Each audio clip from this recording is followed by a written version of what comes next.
Welcome, everyone. You're listening to our 31st of Jan series, where we look back at moments in history and ask a simple question. What did they change in us? Not just in politics or technology, but in everyday life. Today is 1st of February, and our story is called What We Share: Borders, Books, and a Future of Trust. We're connecting two events that happened on the same date, years apart. One reshaped how countries cooperate, the other reshaped how humans learn. And to make it feel real, I'm not doing this alone. Thank you for having me. I still can't believe what I'm hearing. A podcast, like radio, but in everyone's pocket? Let's start with who you are. Introduce yourself to us like it's your time again. My name is Martin. It's 1993 for me. I work in Brussels, close to the people who talk about Europe's future. I'm not a famous leader, more like the person who carries papers from one room to another and hears the real conversations when doors are half open. Perfect, because history isn't only made by the people on stage, it's also made by the people who watch, who worry, who sign, who translate, who clean up after meetings. So Martin, in your world, Europe is changing. Yes, it feels like the ground is moving under our feet. People say we are building peace. Others say we are giving something away. Some days it feels hopeful. Other days it feels fragile, like a new bridge still wet with paint. On 1st February 1993, the European Union becomes official. From your angle, what did it really mean? Official is a funny word. It makes it sound sudden, but this wasn't sudden. This was years of trying to make sure the old Europe doesn't return, the Europe of suspicion, borders that cut families, wars that start with speeches and end with graves. The promise was simple. If our economies are tied together, it becomes harder to destroy each other. If we share rules, we share responsibility. That's the ideal version, but people listening today might say, cooperation sounds good, but it didn't feel equal. Even now, some feel the system listens to big cities, big companies, powerful countries, while normal people feel small. I understand that. Even in 1993, you can feel it. When you connect countries, you also connect problems. And when decisions get bigger, they can feel further away. A factory worker doesn't feel comforted by a treaty. A young mother doesn't pay rent with the word unity. If people don't feel protected, they won't trust the bridge, even if it's strong. That word trust keeps coming back, because today trust is under pressure everywhere. Money is tight for many, jobs are changing, housing, prices, uncertainty, and people feel tired. But something else is also happening. We are flooded with information. Information. In 1993, information is newspapers, television, libraries. If you want to learn something, you must find it. It takes effort. In my time, it's the opposite. Information finds you all day. And on 1st February 2001, something launches that changes the entire relationship humans have with knowledge. Wikipedia. I've heard the name from you, but I don't understand it yet. Let me explain it in a simple way. Imagine the biggest encyclopedia in the world, not locked in a rich family's bookshelf, not expensive, not only in universities, free for everyone. And not written by one company or one institution, but written by ordinary people together. That sounds impossible. In my world, if anyone can write, then anyone can lie. You just described the fear and the beauty at the same time.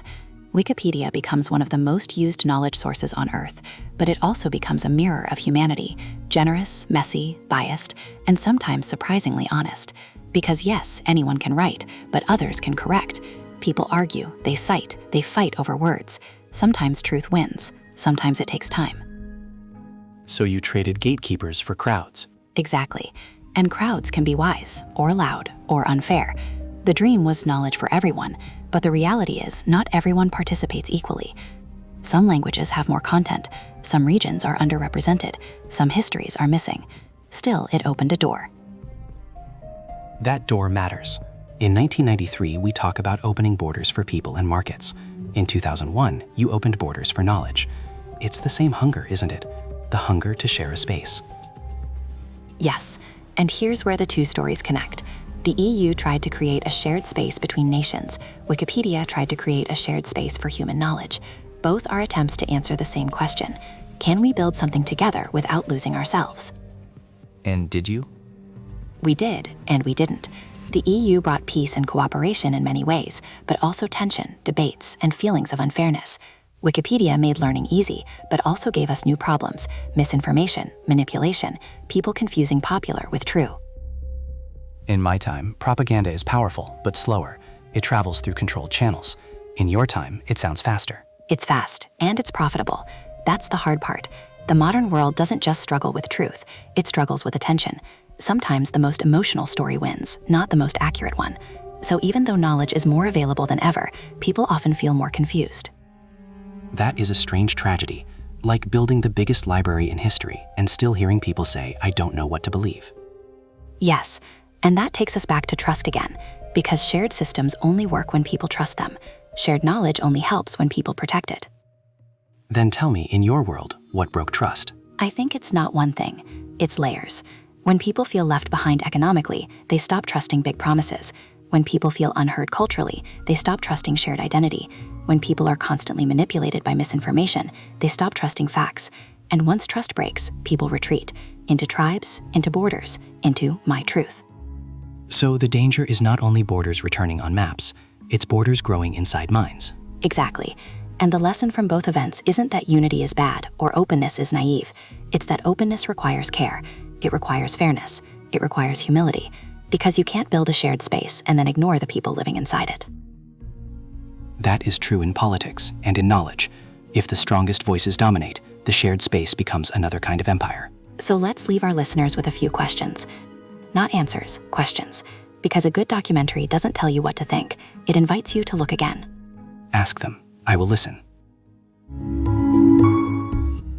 If cooperation is meant to reduce division, why do so many people feel lonely inside connected systems?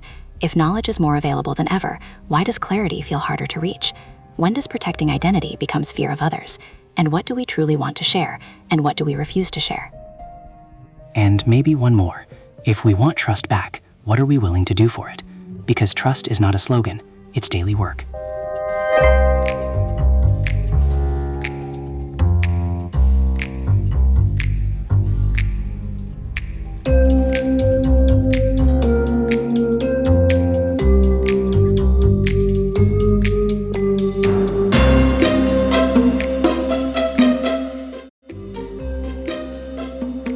Beautifully said.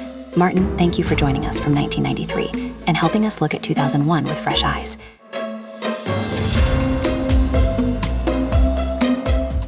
To everyone listening, if this episode made you pause, share it with someone and talk about it. Not to win an argument, just to understand each other a little better. That might be the beginning of a real union. That's our episode for 1st of February. What we share, borders, books, and the future of trust. More reads, follow us on Medium or Facebook. And as always, keep the conversation going.